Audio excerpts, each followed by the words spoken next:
Guys, welcome to lesson 4 of our remote learning for literacy. And today we finally get on with planning our letter. So let's just move my face out of the way. The challenge recap, in case anyone didn't get a chance to write it down yesterday, was why do you think a letter needs the recipient's address and your address? So why do you need both? If you haven't written down the answer yesterday, try and jot it down now into your books. You're going to need a piece of paper or your textbook to write in, and a pen and a pencil, sorry. So get your date and what written down, underlined, and see if you can answer that challenge question unless you've done it yesterday. So we've all been through thrown back into lockdown, and we're all having to stay home because of COVID-19. Who was it who's told us we have to do this? So have a quick think, pause the video if you need to, write down who it is that's told us we have to go back into lockdown. So if you put, so who has told us we have to do this? Well, it's Boris Johnson, the Prime Minister. So should we have gone in earlier? Possibly. Should we have had stricter measures now or earlier on? Should we have gone down into lockdown back in term 1 or 2? These are decisions that you are going to have to make to include your letter. But Boris Johnson, he's the man who's put us in this position to be locked down again into term 3. So lots of us are feeling different ways about this decision. But today we're going to get the opportunity to get those feelings down on paper, and we're going to write to Boris Johnson ourselves and tell him what is what. So today we'll be planning our very own letter complaining to the Prime Minister Boris Johnson about our new lockdown, because this isn't ideal. I'm stuck at home, don't get to hang out with you guys. Some parents, some children are in school, some people are not. Is that fair? Should everyone be in school? Should everyone have access to a playground and play equipment? Should people be stuck in their homes? These are all questions and points we're going to talk about and start planning our letter. So let's have a look at our example letter again. We've got a couple of features that you guys all know about. We've got our own address. We've got the address that we're sending it to, the date, and how we're starting the letter. So what I want you to do now, guys, is list down a few things. Oh, and we've got the first paragraph introducing the reader to who you are. So let's go through and jot down a few things. First of all, we want to jot down our address. Now, you could write down your own address, or you could just write down, don't worry about laying it out in a letter, just write these down in note form, just so we've got it ready for when we do write out our letter in neat tomorrow. So we've got, you can write down your own address, or write down the school address, which is 4 Acres Academy.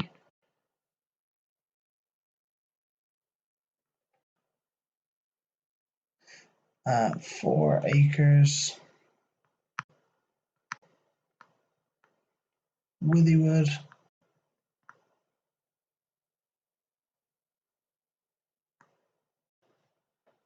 Bristol. Okay. Now the date, well, we know what date it is today. It's of course the 14th. I'm going to write the full date. So 14th. I want to write what day it is. Thursday.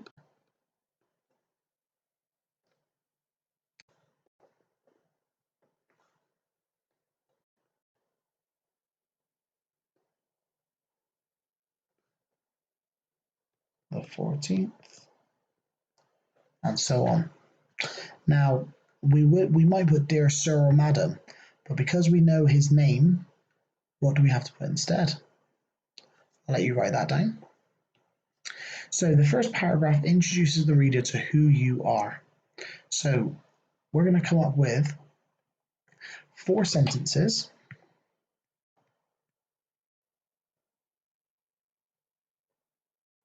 And what type of sentences are these going to be? Well, they're going to be compound,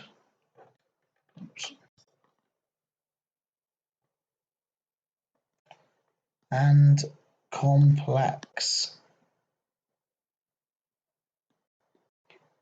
So I want to see subordinate clauses and main clauses, and I want to see some of your coordinated conjunctions and subordinate conjunctions. So if we flip back, I bought a red car, a red 2005 Suzuki Wiz from your dealership on the 16th of July 2015. To say I'm unhappy with the purchase is an understatement. I have tried calling your garage a number of times, but as soon as I give my name, the line goes dead. So we need to include 4 sentences. Sentence 1, who you are,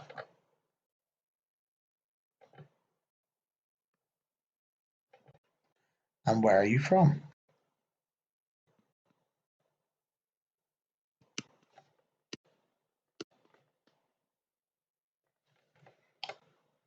Sentence 2, what has stopped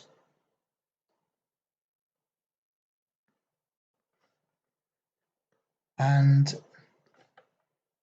what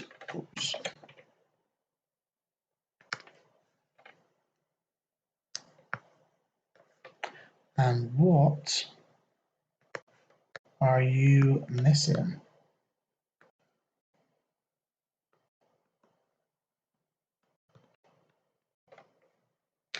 Sentence 2, who have you complained to?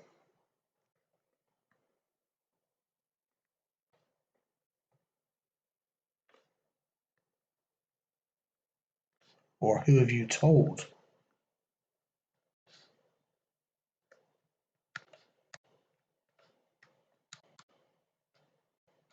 So who have you complained to so far? And sentence 3, what a donut, that's sentence 3, that's sentence 4.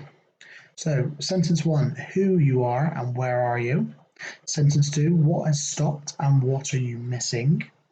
Sentence 3, who have you complained to so far?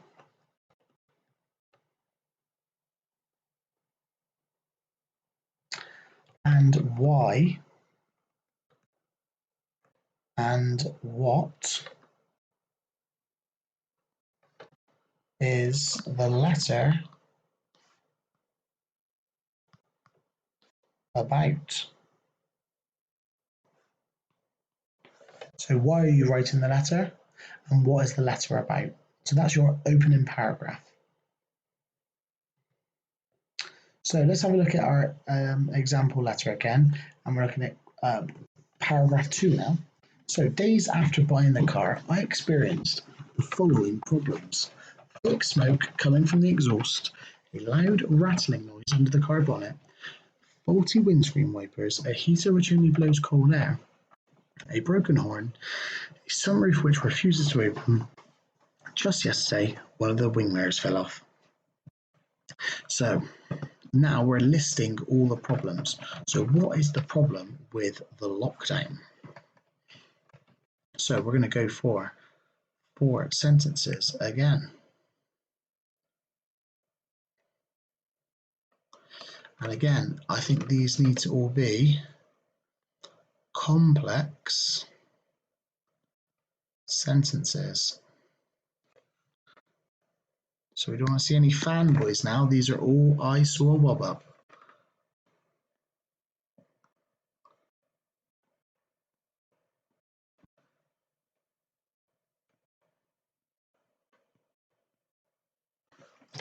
So flick back to a previous video if you can't remember what those stand for. So sentence number 1 is going to include What are you missing out on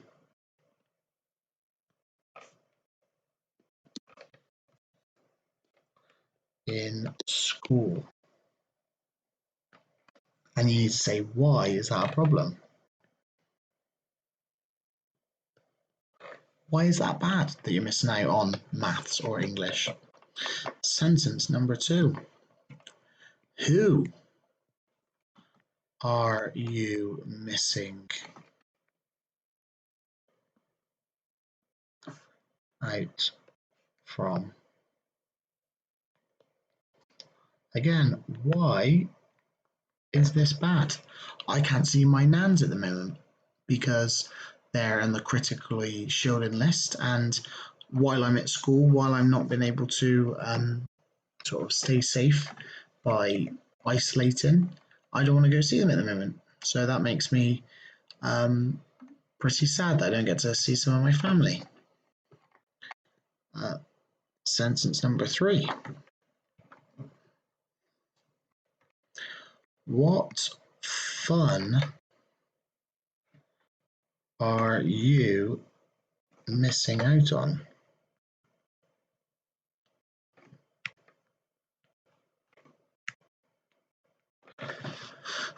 Lots of things.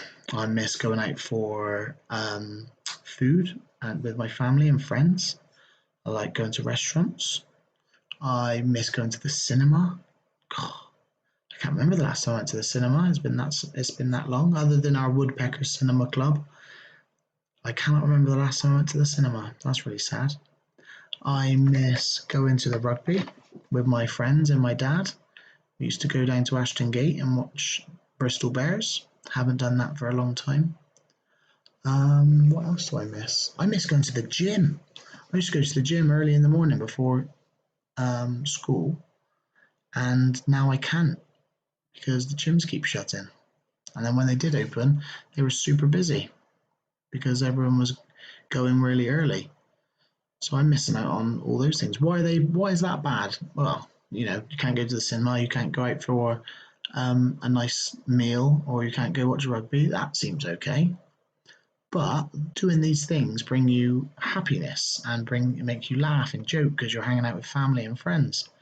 Watching your favourite teams win gives you a positive feeling.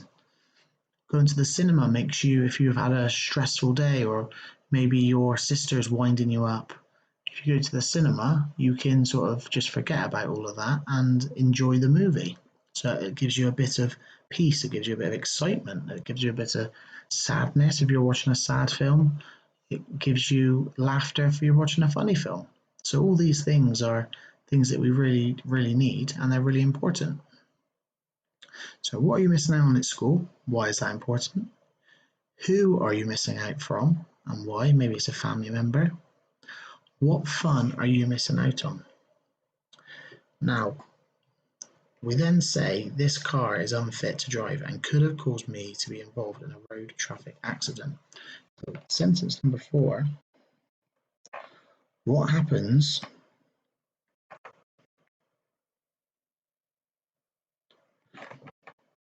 if you don't get those things?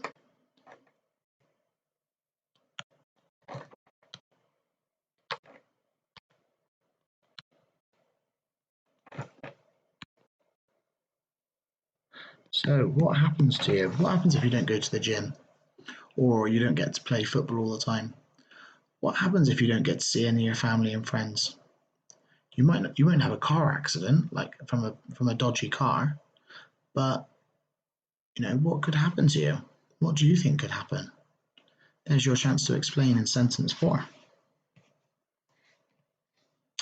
So let's look at the last paragraph, the conclusion. So let's look at our example text. Firstly, I demand a full refund by the end of the month. Furthermore, the car is sitting in our driveway and I expect that someone will come to collect it by the end of the week. Please be assured that if my expectations are not met, I will be taking the matter further. So our conclusion is going to include 3 sentences. And again, they need to equal complex sentences. So our 3 complex sentences are going to be, what do we want?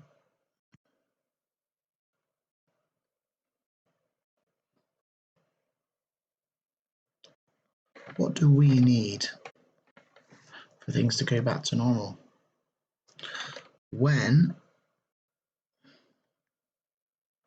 do we want those things?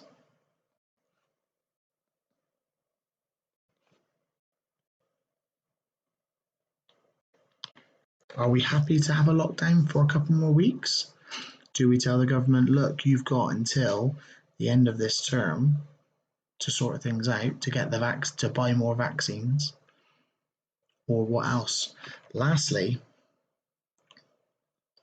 what are you going to do if not? So your last one is your threat. Boris Johnson, if you do not meet my demands, what are you going to do?